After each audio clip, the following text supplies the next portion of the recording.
Bonjour et bienvenue. Aujourd'hui, nous allons parler de WordPress. Alors, il fut un temps où le fait de faire des sites internet était réservé à une minorité de gens élus. Des gens qu'on appelle les codeurs. Une personne normale comme toi ou moi ne pouvait pas faire de site internet sans apprendre à coder. Le code, c'est ce que tu as sûrement déjà vu. Plein de textes en charabia sur un écran qui au départ ressemble à ça, et comme par miracle devient ça. Et oui, un site internet. Autant dire qu'il était impossible de faire des sites décents si tu ne maîtrises pas les langages que j'appelle charabia, mais qui ont des noms bien spécifiques, tels que HTML, CSS, JavaScript, PHP, MySQL, et il y en a tellement d'autres qu'il serait long de tous les citer. Mais heureusement, ces mêmes élus, les codeurs, ont conçu un moyen pour que les gens qui souhaitent faire des sites internet et qui n'ont aucune compétence de base puissent y arriver. Ce moyen s'appelle les CMS, ou Content Management System en anglais. Mais donc, c'est quoi un CMS ?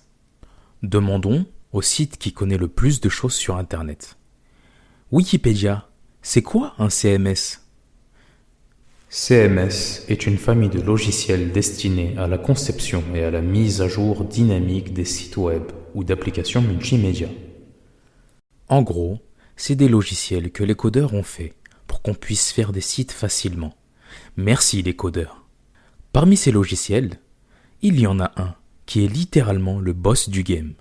Son nom est WordPress. Et oui, Word comme le logiciel Word, mais tu rajoutes Press.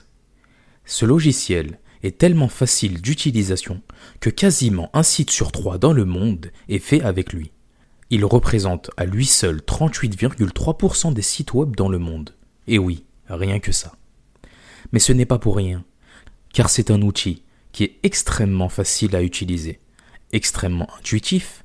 On peut facilement saisir des textes, intégrer des images et mettre des liens.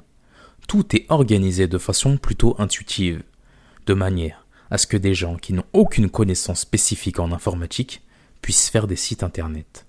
Et dans les prochaines vidéos, je vais t'apprendre à utiliser ce logiciel afin que tu puisses toi aussi faire des sites très facilement.